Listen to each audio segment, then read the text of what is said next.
What is up, YouTube? Nev from Uncrowned Kings here. Today I have another top 8 breakdown from another large tournament in the area.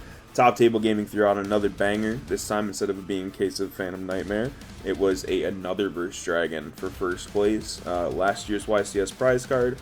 So they wanted to make sure everyone tried to play for it, have anyone have a goal to reach instead of just just trying to top 8. They wanted everyone to play it out. I think they got their wish. I'm going to go ahead and jump right into these. We got a lot to talk about. First list on the docket is Jeremy T. He top 8'd that last case tournament we were just talking about, but this time he decided to play Purrely. The Cats reign supreme. He went 5-0 in Swiss before top cut. Playing a lot of hand traps. He got 12, 15 in the main deck. He's just elected to main deck his copies of Bell instead of siding them. He was the only one to do so, but it worked out for him, obviously. In a room full of fire, you got to make sure the Cats get out. Next, we have Uncrowned King's very own Matthew Shomish. He decided to play a little bit of an unorthodox build of Snake Eyes, but I think this is going to start catching on the more success he has with it. Just looking at it, we're going to go in order of cards that we see. Top row, obviously, those Bestials. He main decked them instead of siding them. Me and Matt came up with this. He agreed. Not agreed. He initially thought of it. I agree that the Bestials are really strong in the main deck, being able to hit cards like Link Rebo, Diabellstar, taking away their access to Celine, or just access to get cards into the extra deck to turn off SP Little Knight. Next, he decided to play the Parallel Exceeds. This card is insanely good in this deck. Clearly, he went 4-1. He only lost to Jeremy in that final round. So the reason we went with Parallel Exceed is because it essentially acts as a copy of Kieran for the pure Snake Eye build, if in case you get Valor to Imperm. It also fixes some brick hands where if you normal summon Valor, make Link Rebo, it turns on Parallel Exceed, which is Banshee, which is then also Poplar, and that's full combo. He decided to main deck his copies as Cosmic Cyclone instead of cards like Triple Tactics Talent or the cross-out designators we see in the side deck. And then the last thing, he decided to play Lullaby of Obedience. In the main deck, take the strat from pack. He called so many cards with this all throughout the day. Anytime it resolved, it was pretty much just game. In the side deck, he did, choose a little bit of more unorthodox cards, par for the course of this profile. We have 3 Phantasme as well as 3 copies of the Nun, Spooky Dogwood.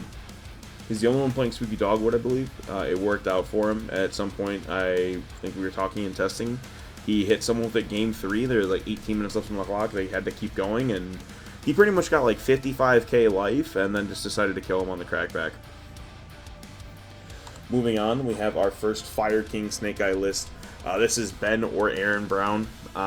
This one seems pretty standard. I mean, he's elected for his copies of Triple Tactics Talent as opposed to Cross-Out Designator.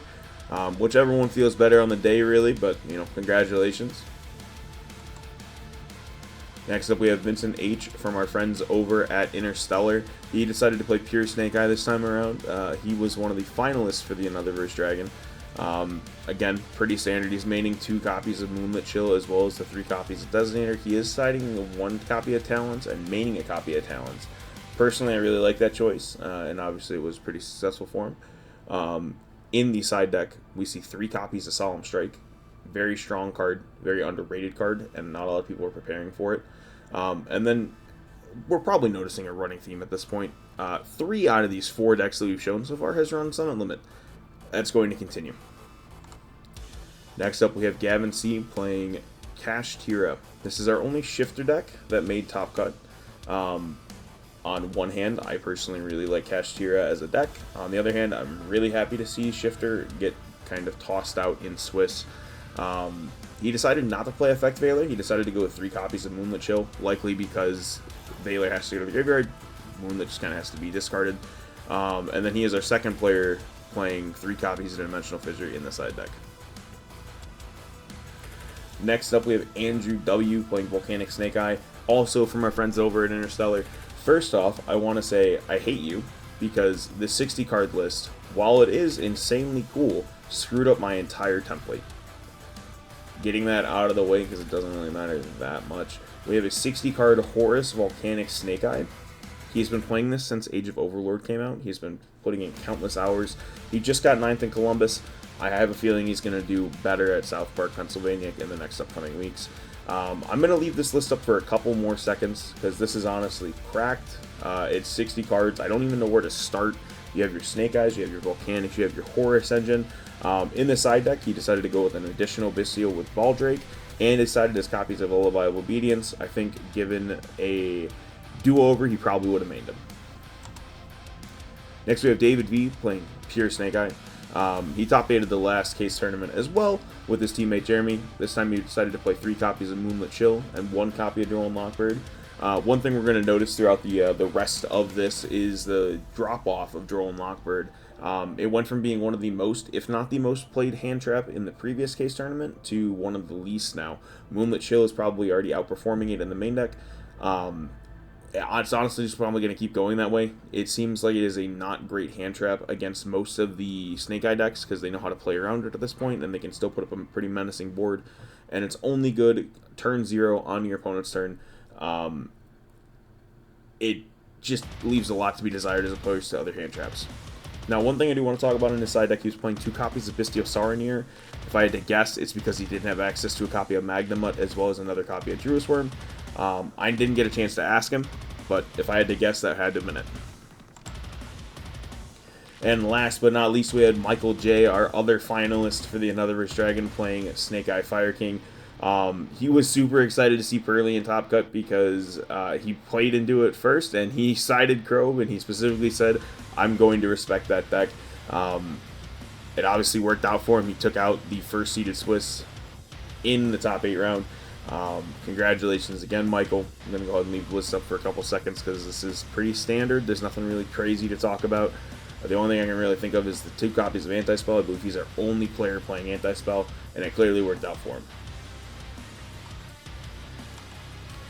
Now, it wouldn't be a top 8 breakdown if I didn't come at you guys with some data as well. So we have 8 duelists all playing 3 copies of Ash Blossom and 3 copies of Impermanent in their deck.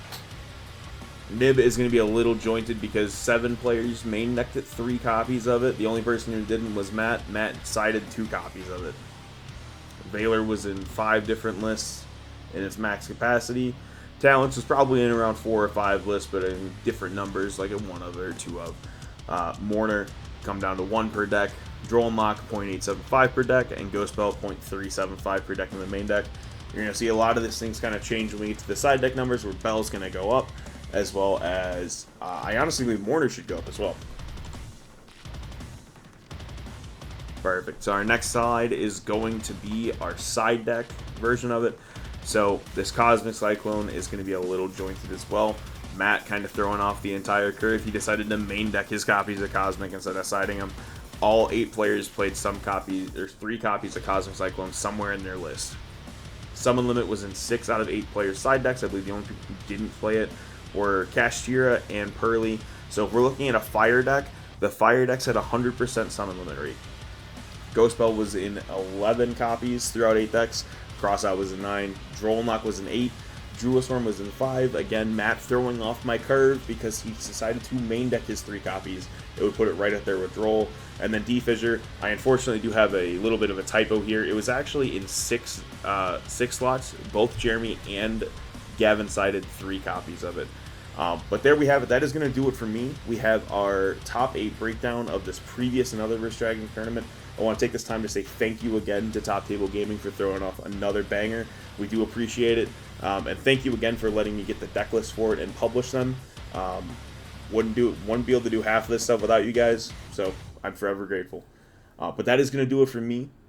Make sure that you guys claim your crown, and good night.